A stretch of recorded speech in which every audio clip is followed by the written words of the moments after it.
ladies and gentlemen, I recently sat down with comedian Mike Merryfield. He is a regular at the MGM Grand in Las Vegas and was also seen on Gotham Comedy Live on Access TV. We sat down and talked about comedy for about 30 minutes. Enjoy the podcast.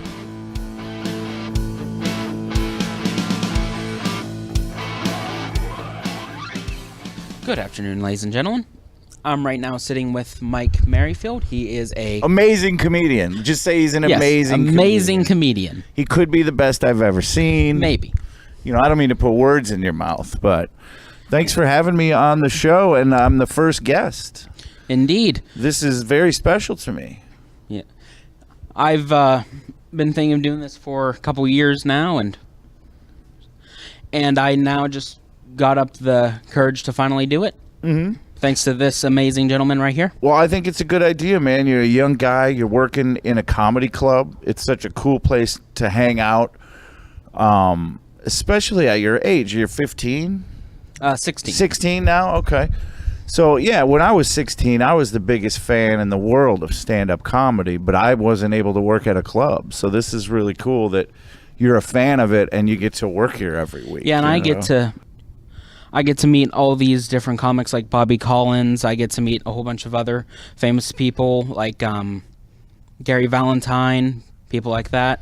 Yeah. And it's amazing to meet these people and find out that usually when people think of these people that are like famous or like higher up, they think, you know, they're jerks or stuff like that. But a lot of these people are actually really nice guys and really down to earth.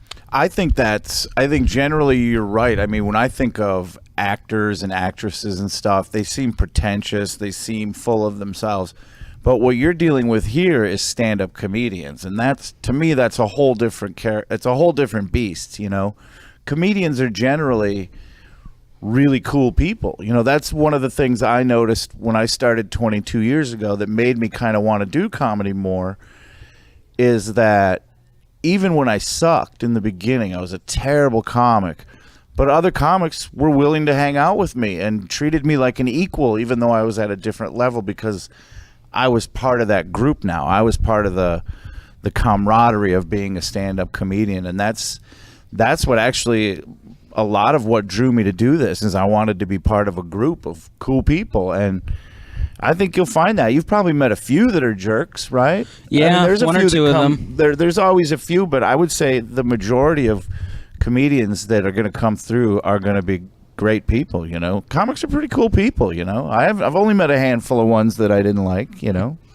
Yeah, and I think out of all of them, I think I've only met about 4 that were jerks or I didn't like them or stuff like that. Yeah, and also, you know, I also say this too because, you know, I'm the kind of guy, you know, I'm a comic that when I'm working at a club, I'm pretty low key. I don't really, you know, here I talk to more people because I've been coming to this club for so long. But, you know, if I'm at a Funny Bone in the middle of nowhere and I don't know the wait staff, I don't hang out and bother them. You know, I'm just kind of in and out of the club. In my mind, I've been hired to do a job. I'm there to work. I'm not there necessarily to make friends. I'm not going to be intentionally a jerk, but a lot of times comedians, we're in our own head. We're worried about what we're going to do on stage. We're thinking about our act, and sometimes people might go, that guy's kind of a jerk. Like, he doesn't talk. He's like, he's not talking to me. He's not talking, but it's like, you got to think about him inside his head. He's panicking, you know, so. Am I going to do great? How did I do last night? How did I, how am I going to improve? How should I do this? How should I do that? It really is all we think about, man. It's all we think about. And, you know, I've never been one to, you know, I always compare like myself to like Chad Daniels. Chad Daniels is one of my favorite comics. He's hilarious. But what else Chad Daniels does is wherever he works, he's their favorite comedian. Somehow he's a super cool, funny, hilarious guy, but he bonds with everybody more than a guy like me because I'm just in my own head trying to figure out what I'm going to do. He's like the fun comic that comes through town, and they go inner tubing together. Yeah. And he's the comic that's up on stage and on the ground. Yeah, exactly. Whoa, look, that was deep. That was deep. Yeah, so I'm gonna say you're gonna run into a lot of really cool people doing working around here and hanging out at this club. You know, And the other nice thing about this club is they still bring through guys like, the Bobby Collins, the guys that are legends that don't necessarily work a lot anymore or are doing corporates and stuff. So, you get to work with some legends here. I mean, this weekend, Jackie the Joke Man Martling's coming in. And I mean, that guy's been doing it since before time, I mean, he's old school comics. So that's pretty cool. Yeah. And earlier you were saying about how you sucked in the beginning. Is it, in your opinion, is it easier to get into comedy now, or was it easier back in the day? See, it's I guess it all depends on what you're trying to do with it and how far you're trying to go with it. Unfortunately, when I started 22 years ago, it was at the end of, they called it the comedy boom. Okay, they had I think I was 14, so that was 30 years ago. There was all of these television shows for stand-up comedy. It just became the thing. They had Evening at the Improv, stand-up, half-hour comedy hour, all of these shows. And after these shows came out, like, comedy clubs just exploded in the country. There's comedy clubs everywhere. Every restaurant had a comedy night, and they were selling out, making tons of money for years. Well, that all died about 4 years before I got into the business. So I got in during a huge lull, clubs are closing, so it was pretty hard for me to get in and get going, and it's taken me 22 years. But nowadays, man, I'm telling you, I don't know what, I think it's easier if you're different. If you're a young comic and you have something that sets you apart, it's easier now. It's easier to get noticed. You can put stuff on YouTube. Yeah. You can, Facebook, Twitter. You can self-promote. All of these things that you weren't able to do back when I started. But it also seems like a lot of people these days, which I'm 16, I'm saying these days. That makes me feel old. It seems like everyone is just touchy. They hear something and they just think of the negative. Yeah. They can't take a joke, essentially. Yeah, they're triggered, right? And that's the thing. Everybody, people get offended by comedy now. And I've look, obviously I'm a champion of free speech. That's what I do, and I think anybody should be able to say whatever they want. Sure, there's consequences, blah, blah, blah. But I think the one exception is when you're in a comedy club. If your intent is to make people laugh, everything else has to be ignored, like I did a show a couple months ago, and this lady comes up after the show, and I've kind of had it at this point in my career, and I tell people how it is, I guess. But she comes up and she goes, I just wanted to tell you that I was really offended by some of the things you said up there. And I just leaned in and I go, I just want to tell you, I don't care. I don't care if you were offended. That's not my responsibility. And she goes, well, hang on. I think you need to listen. I go, I don't think I need to listen. I'm not concerned that you were offended. Well, I just think some of the things you said, I go, ma'am, I'm not going to argue with you. But there was 120 people in that room laughing. You're the only one complaining. So your opinion's not valid to me. You can be offended, but I don't have to listen to it, Yeah, and even those people who get offended, a lot of times those are the same people who go around telling people what they need to do, what they should do. Mm-hmm. They should have a diet. One of the worst things you could do in the world. Eat what you want. Yeah, they're the first ones to tell you how to live your life, but then if you say something they don't agree with, and whoa. And I think it's just, like, when you say these days, I think, your generation, I don't know what kind of world you're going to inherit, because it's so, the problem with social media, I think, is it gave everyone a voice, which people say is the good thing about social media, but I think ultimately it's a bad thing. Because even though everyone has a voice, there's still a crowd. Yeah. And everyone goes with the crowd.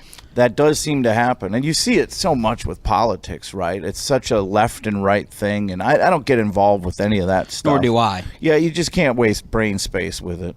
So I don't, and I definitely don't do political material on stage, because that's just a recipe for disaster. Yeah. A lot of times you see all these people talking about Trump or whenever it was during the Obama? voting. Oh, the voting. Yeah.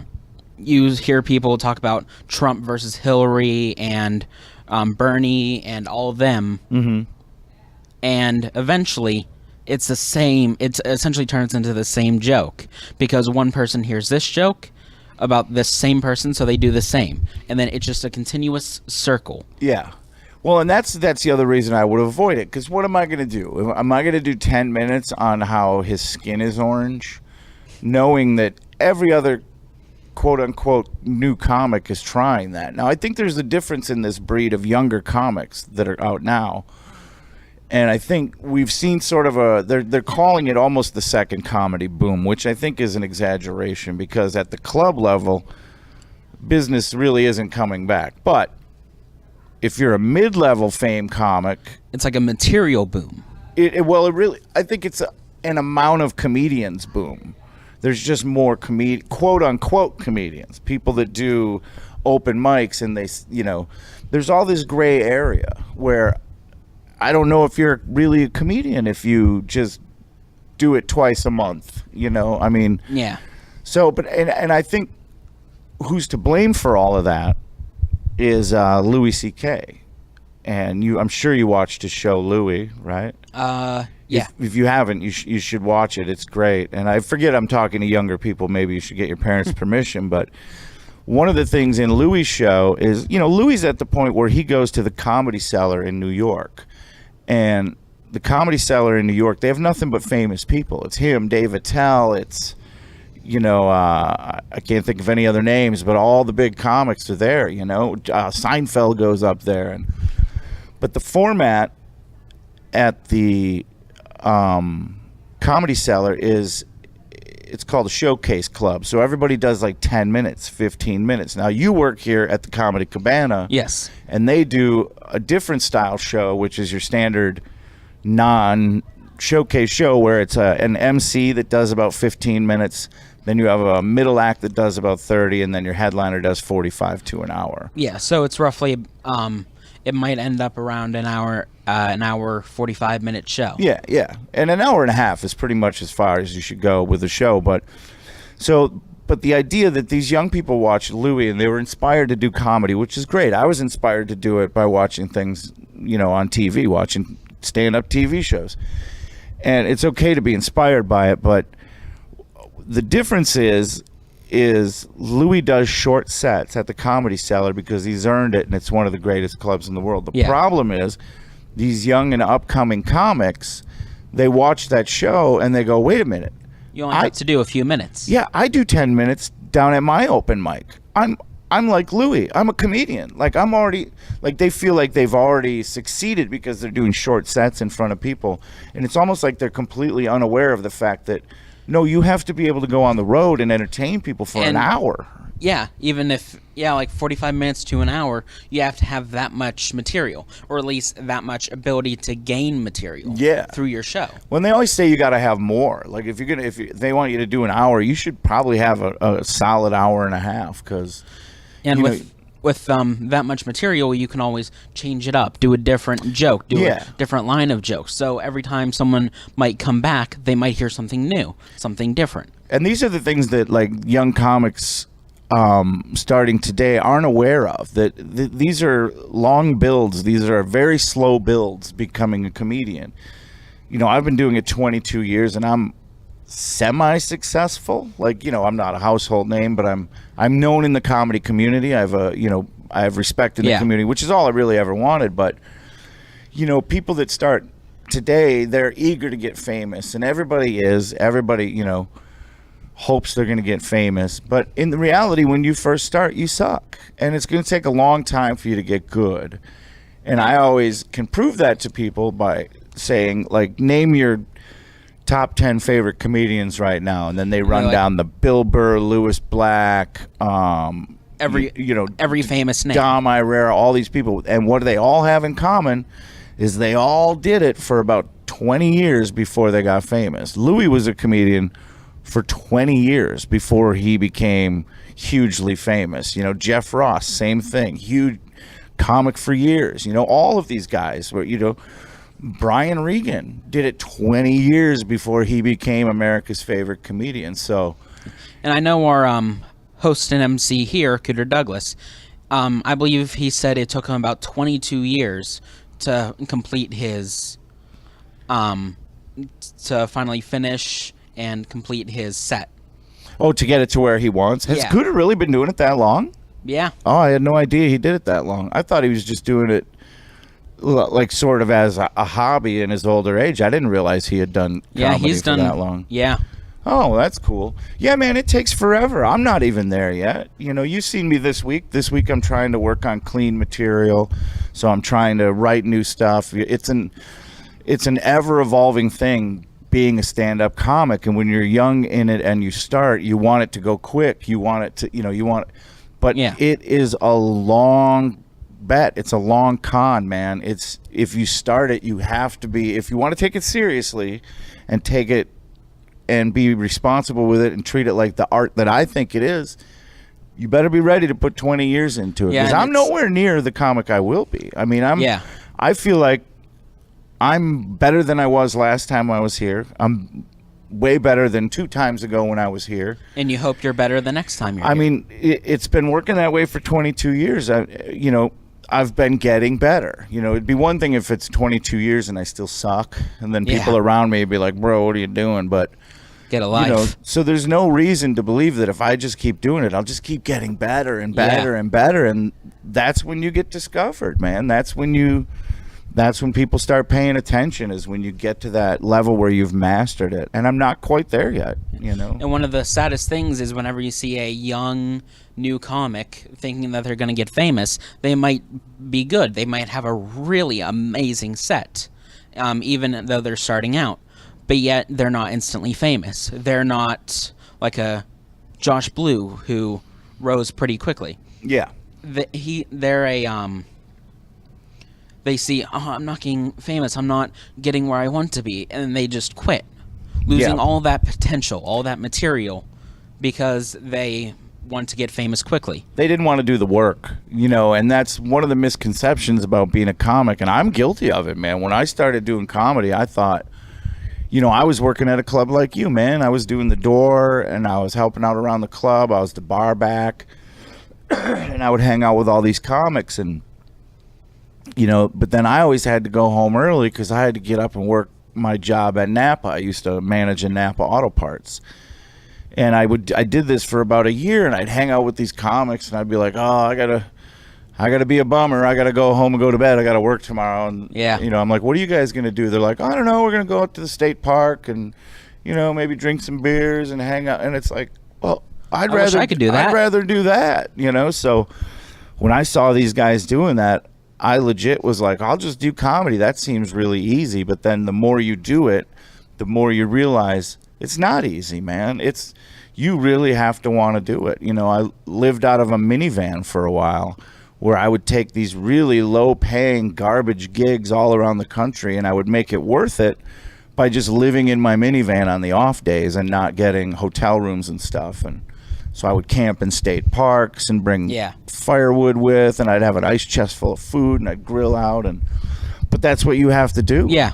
I mean, it's you can't just. I think another mistake that young comics make is there's generally a level of disrespect towards being a road comic, and I think a lot of this was started back in the day, honestly, by Mitzi Shore. I just watched some sort of a documentary where they talked about the fact that she hated if you worked the road. Like, if you were a road comic, just being a quote-unquote road comic has a negative connotation. If I went to L.A. right now, people would be like, oh, there's Mike Merryfield, he's a road comic. Yeah.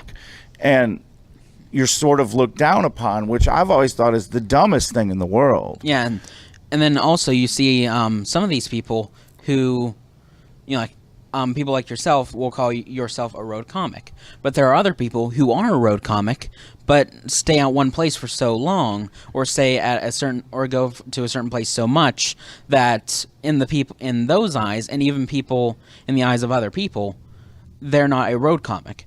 They just go out like here and there to different places, but they could be a full-on road comic, and they just because not everyone goes to a comedy club every day. Yeah, you don't know. And you know, there's nothing wrong with not being a road comic. I just don't like the fact that we're generally looked down upon because, again, you know, you're in LA, you're not making money. If you're a new comic out there, you're doing sets in LA, you're not getting paid. Nobody gets paid out there. And even if you, I always think it's funny when someone brags, oh, I just became a paid regular at the Comedy Store. And it's like, yeah, well, they literally give you like $17 to do 10. Like, it's not money. It's not real money. You can't live off that. So it's always been ironic to me that they would look down on the class of comedians that are actually getting paid to do it. You know what I mean? I don't make a lot of money, but I'm getting paid to be here this week, and they put me up in a nice place. And so I've never understood it. I've never understood why they're like, oh, road comic. You know, I get it. There's something to be said for a guy that just does, you know, when you work in nightclubs, I got a lot of drinking material. I got a lot of blue, dirtier stuff. I got all the tricks I know work in clubs.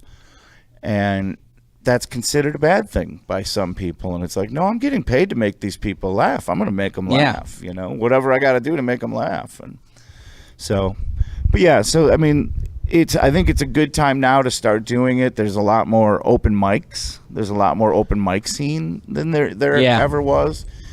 There's a lot of improv. There's a lot of come up and, you know, try. And even if people fail, it sees, wow, this, you know, let's try this. Or like, oh, look at that guy. He did pretty well. And then they get inspired. Mm-hmm. They want to do comedy. And then we get more comedians, which is always a great thing. Yeah. More comedians equals more jokes equals more laughs. Yeah, absolutely. And the idea of creating a local scene has always been the coolest thing. You know, I live in Appleton, Wisconsin, man. That's in the middle of nowhere. It's, you know, half an hour south of Green Bay, hour and a half north of Milwaukee. There's one comedy club there.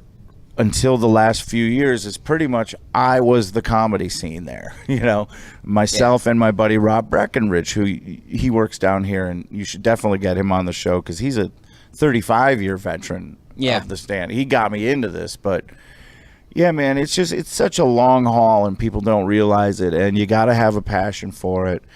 And honestly, the ones that are the best at it, I think we're almost born to do it. You know, it's like finding your calling. You know. Yeah. Whenever your show was done, I saw you were selling flash drives. Mm-hmm. I heard that you had albums on the flash drives of different. Yeah. What made you go from CDs or whatever you were doing before to flash drives? Yeah, that's the thing, because you have to do something. That's the other thing for young comedians is you better come up with something to sell on the road, because like a T-shirt or a poster. Yeah, T-shirts, posters, bumper stickers. Some guys have cups, shot glasses, just any little trinket you can sell to audience members to stay above ground, you know, to make a little extra money. And and I've done T-shirts, I've done all of that stuff. And then I was selling CDs for a while when I actually had a CD that came out. It was called Cupcakes and Potpourri. So I had a bunch of those made, and I would sell physical CDs. And I noticed by the time I got done to the end of I think I started with 1,500 CDs. And by the time I got almost to the end of it, I couldn't even hardly give them away, because people were like, where am I going to play a CD? Yeah. Nobody has CD players anymore. Everything's Bluetooth. Yeah, Bluetooth, USB. Oh, I mean, it's all Spotify and Pandora. Like, why would you, and I don't even listen to CDs. So it got to that point where I couldn't sell the CDs. And then what I did is I have 5 albums right now, and I would burn just an info CD, and I would put those files on the 700 megabyte regular little CD. Yeah. But then as I'm selling those, I got to re-explain to everybody, no, you can't put this in the CD player of your car. You have to put this into your computer and drag these files off and open them. And people were confused with that, And now, Mac doesn't even put a CD drive in a computer. Yeah. And they actually aren't even putting USB drives in. So I'm already behind the curve on that. I didn't even know that. Yeah, I guess the newest MacBook Air has nothing. No plugs, man. Really? So which means you have to do that AirDrop thing. AirDrop and Bluetooth and all that, which is, I get confused with all of it. But yeah, so basically what I did is I just got these little thumb drives. I put all 5 albums on there. I don't think with this batch I did it, but I put like a bunch of photos and poster and, wallpaper. If you want to make a Mike Merryfield wallpaper, I don't know who'd want to do that. Oh, that'd be great. Oh, yeah, who wouldn't want that? But yeah, and now, the nice thing about it is it's nice and small. I work Vegas a lot, and when I'm in Vegas, nobody wants to buy a T-shirt and then have to carry that T-shirt around with them all night. They're out partying, they don't want to. Yeah. Oh, So great! Now we got this coffee mug we bought from this dumb comedian. You want a pocket thing? Yeah, just throw it in your pocket, and I sell them usually for $20 a piece, which I think is fair for 5 complete albums. I've seen some comics sell one album for $15. Yeah. So I feel it, and they're getting a 10 gig thumb drive too. Yeah, so you get a nice thumb drive out of download it onto their yeah computer and then use that thumb drive for different things. Yeah, and I always tell people, like, just give this to all your friends too. Let them all download it. Like, if there's a group of people and they want to buy it, I'll just say just buy one. Yeah, and then just take turns with it and download. I don't care. Just spread the word. So yeah, whatever I got to do to get people to pay attention to me. Yeah. Finishing it off, one last question. Do you have any advice for the young comics for the upcoming? I would stay humble, stay self-aware. Don't get an ego. Don't get an ego. Don't get ahead of yourself. You probably think you're good, but you probably aren't. You have to be willing. I think you have to be willing to accept the fact that you probably suck. I knew I sucked, man. Yeah. It was painful for me to listen to myself talk on stage. I can only imagine how the audiences felt. I knew I sucked.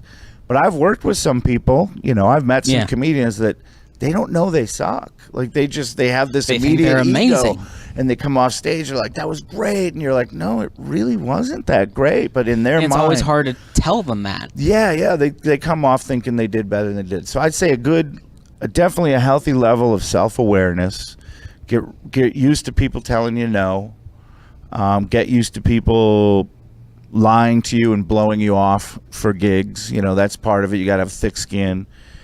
And you got to think long term, man. I always say you're never going to go up in one set and all of a sudden figure it out. Oh my God, all of a sudden I'm the greatest comedian ever. It happens in little tiny 1 millimeter increments. You go up and you do one set, you get a little teeny bit better.